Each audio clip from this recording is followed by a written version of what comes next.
Hello all, I am Shatabdi Acharya from Vedang Institute of Technology. In our previous videos, we were discussing about the preparation and properties of haloalkanes. In this video, we will be taking up haloarenes. Okay, so haloarenes are a class of compounds in which the halogen atom is directly attached to a aryl group or a benzene group, okay, an aromatic group basically. In case of haloalkanes, what was happening? The halogen atom was directly attached to a aliphatic group or aliphatic chain. But in case of haloarenes, what happens? The halogen atom is directly attached on a benzene ring mostly to a aromatic system. So, the compounds in which the halogen atom is linked directly to the carbon atom of the benzene are called as aryl halides or haloarenes. Okay. So, aryl halides is their common name. Aryl halides or haloarenes. Okay. So, if I say this is the benzene ring, to it the halogen atom is directly attached. Okay. So, the halogen may be X, may be fluorine, bromine or iodine. It can be any of the like halogen atoms. Okay, based on that the naming of the halobenzene mostly will be done. If it is chloro, if it's fluoro, it's fluorobenzene. If it is chloro, then chlorobenzene. If bromo, then bromobenzene, and if it is iodine, then iodobenzene. Okay, now here what you see is this is a pi, all the 6 carbon atoms in the benzene ring are form a pi system, conjugated pi system. That means all the carbons in it are involved in a double bond system, right? So all the carbon atoms are sp2 hybridized. Therefore, the halogen atom is directly linked to a sp2 hybridized carbon atom. So I can conclude that in case of haloarenes, the halogen atom is bonded to a sp2 hybridized carbon, but in case of haloalkane, what was happening? The halogen atom was bonded to a sp3 hybridized system or a sp3 hybridized carbon. Okay. So now we will see some classification of haloarenes. First of all, compounds containing sp3 carbon halogen bond. Okay, where the carbon atom is bonded to, here what we have learnt is the carbon atom in case of haloarene, what I have said till now is the halogen atom is directly linked to a pi system, right, or a sp2 hybridized system. But we will classify our haloarenes under such headings. First of all is compounds containing sp3 carbon halogen bond. Here what happens? There is a benzene ring, but to that benzene ring one methyl group is attached, and to that methyl group again our halogen atom is attached. Okay. Therefore, in these halides the halogen atom is attached to a benzylic carbon. Okay. What do you mean by benzylic carbon? Means a benzene which has a methyl group in it. Okay. This forms basically a benzylic system. If the halogen atom is directly attached to this benzylic system, that means to this carbon, then obviously this carbon is a sp3 hybridized system, because here all the bonds are sigma bonds. Okay, no pi bonds are formed, so this system is a sigma system. And if to that, if the halogen atom is attached, then it falls into the category where the carbon atom contains, or the halogen atom is attached to a sp3 carbon bond. So in these halides, the halogen atom is attached to a benzylic carbon, that is the carbon atom of the side chain carrying the aryl group. Okay, these are some examples. Next is compound containing sp2CX bond. Obviously, it will be directly the halogen atom will be attached to the benzene ring, right? So if I give you example of this, here what you see, the benzene, this is the benzene ring. To that benzene ring, the halogen atom is attached. And of course, it is not mandatory that only one halogen atom will be attached. If I see in case of benzene, the formula is C6H6, right? So all here, all the carbon atoms have one hydrogen each. So how I am forming this halo bond? I am breaking off one hydrogen, I am removing one hydrogen from this, and in its place I am substituting a halogen bond basically. So as I can see, there are 5 other options also. So I can substitute those hydrogens also with halogen. So benzene has a tendency to form a monohalo or polyhalo compounds. Okay. So here what happens? If one group is present, that's a monohalo compound. If two, it's a dihalo, trihalo. Like this it goes on. Okay. So here what I see, benzene ring, to it directly the halogen atom is attached. These are the compounds in which the halogen atom is bonded to sp2 hybridized carbon atom to form of an aromatic ring. Okay, here also is the same situation. Benzene ring is there. To one end, one methyl group is attached, but on the other end, to purely the benzene carbon, the halogen group is attached. On the base, next is on the basis of number of halogen atoms, as I was saying. Yeah. So if one halogen is present, then it falls under monohaloarene or monohalobenzene. Okay. And if two, then dihalo. If three, then trihalo.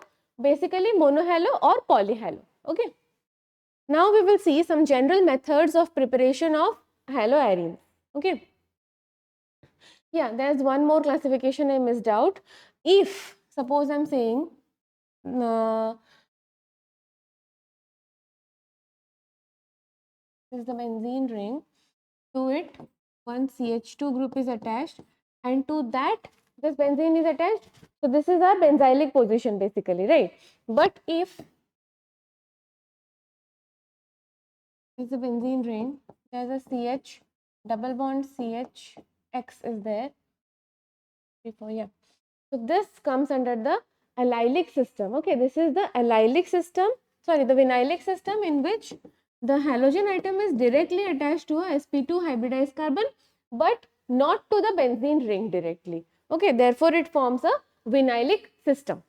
So now if I see certain methods of preparation of haloarenes, the first is direct halogenation of aromatic hydrocarbons. Okay, suppose let's say benzene ring. So if direct halogenation of the benzene ring occurs, then I can get my haloarene. And how it is carried out? Obviously it is carried out in the presence of a Lewis acid.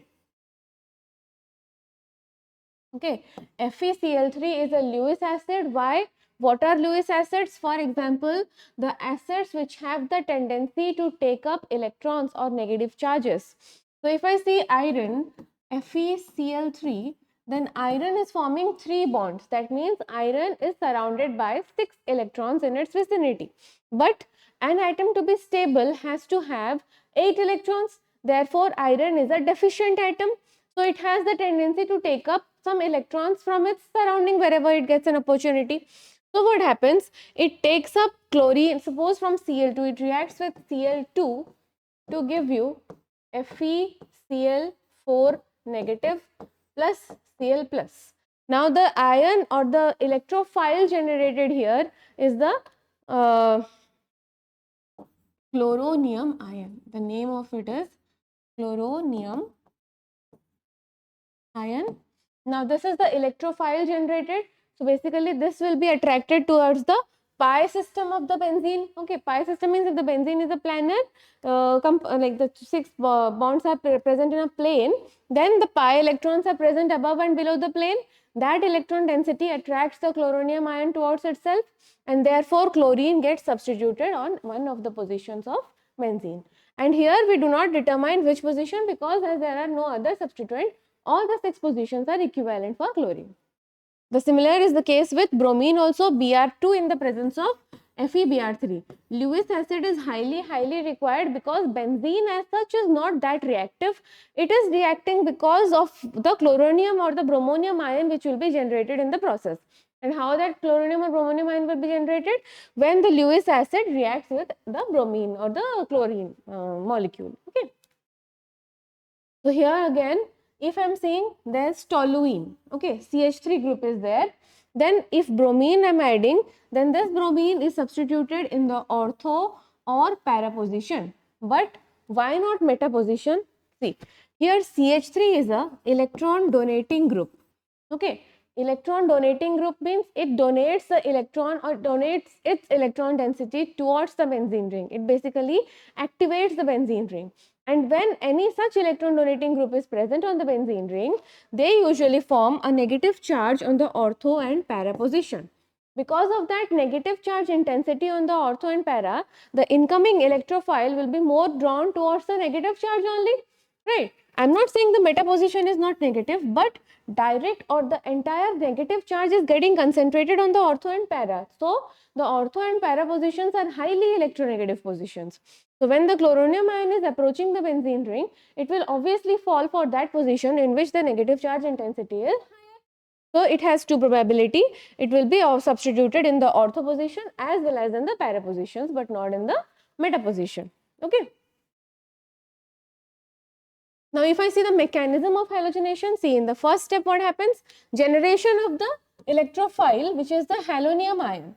Okay. So, in the first step, the halonium ion will be generated, and why it will be generated? In the presence of a Lewis acid. Okay. And by the action of Lewis acid on the halogen.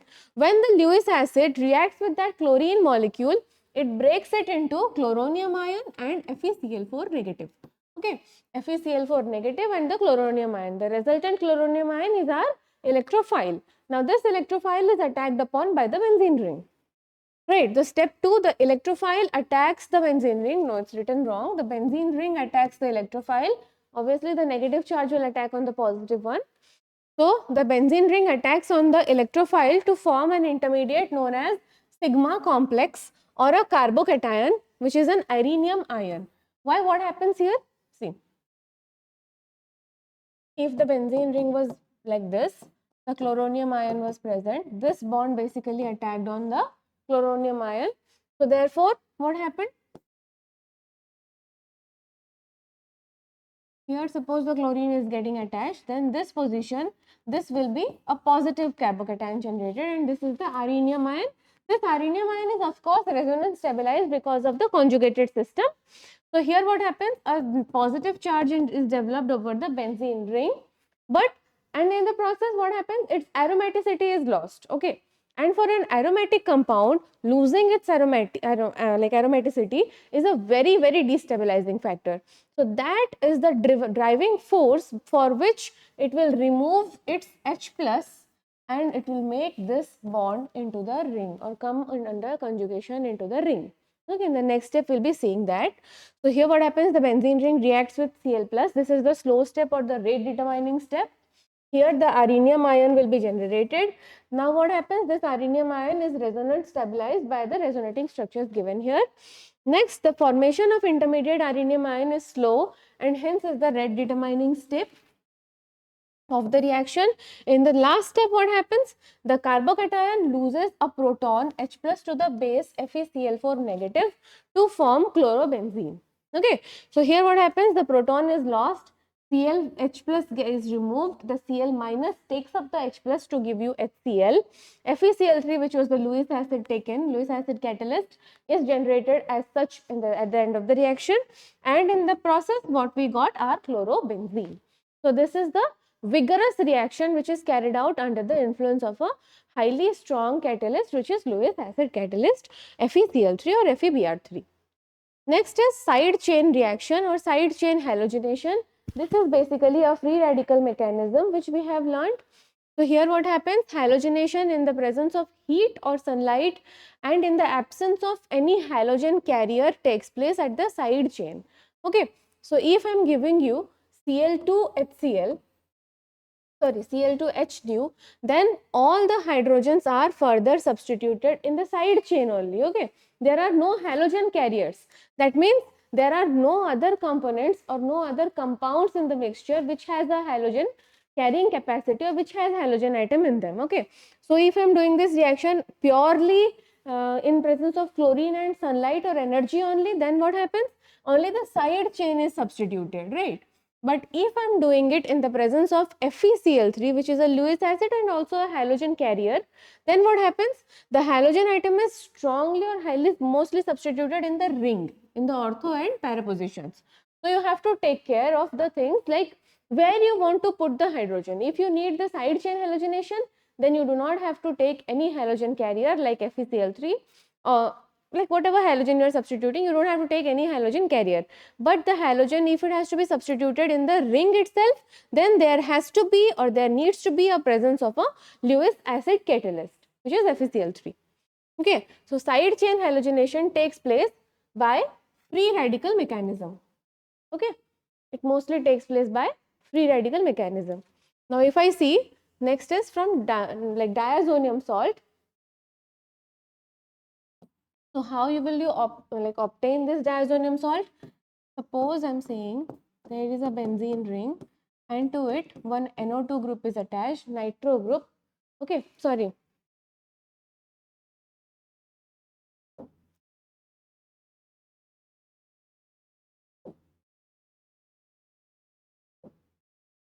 amine is attached, NH3 group is attached to that amine. And if I'm adding NaNO2 plus HCl, immediately I will get my